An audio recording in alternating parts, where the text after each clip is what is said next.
दुनिया हम जमीन के ऊपर देखते हैं वो वाहिद दुनिया नहीं है जो मौजूद है। सवाल यह है कि क्या अब जमीन के नीचे की दुनिया की हकीकत से पर्दा उठाने के लिए तैयार है। रामनगर के मुज़ाफ़ात में एक मेगा प्रोजेक्ट के तहत एक नई मेट्रो लाइन के लिए खुदाई जारी थी। ये मंसूबा शहर की तरक्की के लिए इंतहाई अहम था, इसलिए सैकड़ों मजदूरों ने दिन रात काम किया। प्रोजेक्ट पर सबसे तजर्बाकार कारकुन रामो अपनी टीम के साथ 80 फुट से जमीन खुदाई कर रहा था। सब कुछ नॉर्मल लग रहा था, यहां तक कि अचानक ड्रिल मशीन एक जोरदार झटके से फंस गई। मशीन से चिंगारियां उड़ गईं और फिर जोरदार धमाके से जमीन का एक हिस्सा गिर गया। होशियार रहो, रामो ने चलाया, लेकिन तब तक 3 मजदूर गड्ढे में गिर चुके थे। जब रामो और उसकी टीम ने नीचे देखा तो उन्हें कुछ नाकाबिल यकीन नजर आया। उनके नीचे एक तारीक सुरंग पड़ी थी, लेकिन अंदर से एक हल्की नीली रोशनी चमक रही थी, जैसे अंदर कोई और ही दुनिया मौजूद हो। रामो ने अपनी टार्च निकाली और रस्सियों का इस्तेमाल करते हुए नीचे चढ़ने का फैसला किया। 2 दीगर कारकुनान रघु और इमरान ने इसका पीछा किया। जैसे ही वो नीचे पहुंचे तो उन्होंने दीवारों पर अजीब व गरीब नक्श व निगार देखे जो किसी कदीम रस्म अलखत से मुशाबहत रखते थे। ये कैसी अजीब जगह है, इमरान ने सरगोशी की। दीवारों पर पुरस्रार सुर्ख रंग की अलामतें बनी हुई थीं। रामो ने एक बड़े दरवाजे को छुआ और जैसे ही इसने इसे हल्का सा धकेला वो खुद ही खिल गया। ठंडी हवा का एक झोंका निकला जिससे उनके बाल सर पर खड़े हो गए। अंदर अंधेरा छा गया, लेकिन फर्श से नर्म नीले रंग की चमक निकली जैसे कदीम जादू से रोशन हो। हिम्मत बढ़ाते हुए रामो, राघव और इमरान अंदर दाखिल हुए। जैसे ही उन्होंने ऐसा किया, उनके पीछे का दरवाजा खुद से बंद हो गया। अब हम कैसे निकलेंगे? रघु घबरा गया। अचानक अंधेरे में 2 चमकती हुई आंखें नमूदार हुईं। तुम कौन हो? एक गहरी गूंजती हुई आवाज ने पूछा। रामो ने जल्दी से अपनी टार्च इस तरफ बढ़ा दी और जो कुछ उन्होंने देखा इससे वो दंग रह गए। एक अजीब सा वजूद उनके सामने खड़ा था। ये इंसानी नजर आता था, लेकिन इसकी जल्द धात की तरह चमकती थी। इसकी आंखें सियाह थीं और उसके जिस्म से नीली चमक निकल रही थी। डबल वहम वर्कर्स हैं। हम गलती से यहां आ गए, रामो ने हुक्लाया। अजीब व गरीब मखलूक चंद लम्हे खामोश रही, फिर बोली, तुम्हें यहां नहीं आना चाहिए था। अब वापसी का कोई रास्ता नहीं है। आगे क्या होगा? क्या रामो और उसकी टीम इस नामालूम दुनिया से बच जाएंगे? रामो, राघव और इमरान सदमे से खड़े थे। पुरस्रार मखलूक इंसान से मुशाबहत रखती थी, फिर भी वो मुख्तलिफ थी। कहां से आए हो? गहरी आवाज ने फिर पूछा। हिम्मत दिखाते हुए रामो ने जवाब दिया, हम मेट्रो की खुदाई पर काम करने वाले मजदूर हैं। अचानक गिरने से हमें यहाँ हादसा पेश आया। मखलूक ने अपने हाथ उठाए और हवा में अजीब व गरीब नमूने खींचे। फौरी तौर पर नीली रोशनियां दीवारों के पार बढ़ गईं, जिससे इस जगह के पोशीदा ढांचे का पता चल गया। तुम हमारी दुनिया में दाखिल हो चुके हो और अब तुम्हें कोई वापस नहीं ले सकता।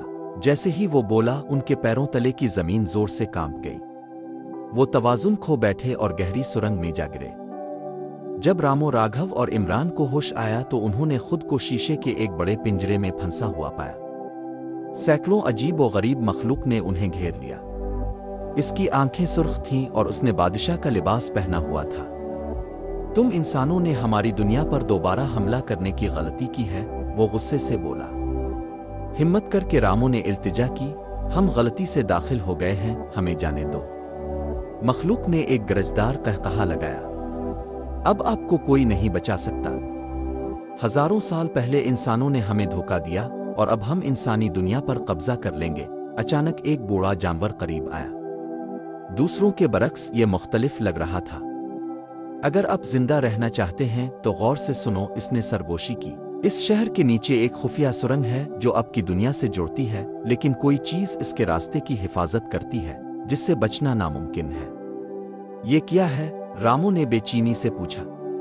बूढ़ी मखलूक की आवाज कांप गई जब उसने जवाब दिया, इफरीत। इस जगह का हकीकी मालिक। इमरान के चेहरे पर खौफ नुमाया था। क्या कोई हकीकी इफरीत इस दुनिया के नीचे छुपा हुआ हो सकता है? बुजुर्ग ने आगे कहा, अगर आप जिंदा रहना चाहते हैं तो आपको इस शहर के कदीम तरीन मंदिर तक पहुंचना चाहिए। इसके नीचे एक पोशीदा दरवाजा है, लेकिन याद रखें कि अगर इफरीत जाग जाए तो कोई इसे जिंदा नहीं निकाल सकेगा। रामू ने एक गहरा सांस लिया और ऐलान किया, हम तैयार हैं, हमें वहां ले चलू। बुजुर्ग ने खामोशी से उनके पिंजरे को खोला और उन्हें छुपे हुए रास्ते की तरफ ले गया। तभी एक खौफनाक धाड़ गूंजी, मेरी नींद में खलल डालने की हिम्मत किसकी है? पूरा ज़मीन शहर लरज़ उठा। अफरातफरी फैल गई जब मखलूक खौफजदा होकर भाग गई। इफरीत बेदार हो चुका था। जब तीनों आदमी मुड़े तो उनका खून ठंडा हो गया। अंधेरे से उभरती हुई एक बड़ी सायादार शख्सियत थी। इसकी आंखें आग की तरह जल रही थीं और उसके बड़े पंजे एक ही वार में किसी भी चीज को कुचल सकते थे। तुम इंसानों को वजूद का कोई हक नहीं। वो गरजता हुआ उनकी तरफ बिजली की रफ्तार से चला गया। रामो, राघव और इमरान ने अपनी जानों के लिए भाग दौड़ की। दौड़ो, खुफिया दरवाजा खोलो, बूढ़ी मखलूक चलाई। वो मंदिर के निचले कमरे की तरफ भागे जहां पत्थर का एक बहुत बड़ा दरवाजा खड़ा था। इस पर इंसानी हाथों के निशानात थे। ये कैसे खिलेगा? इमरान घबरा गया। रामू ने हिम्मत जमा की और दरवाजे पर हाथ रखा। फौरी तौर पर पूरा चैम्बर नीली रोशनी से भर गया।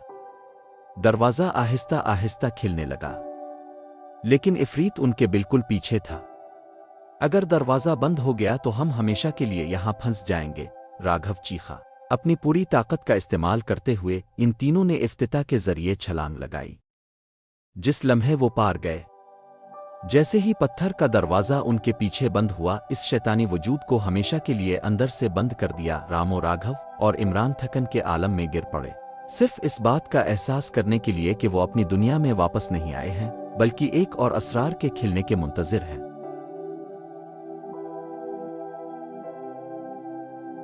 Subscribe and click bell icon for more updates.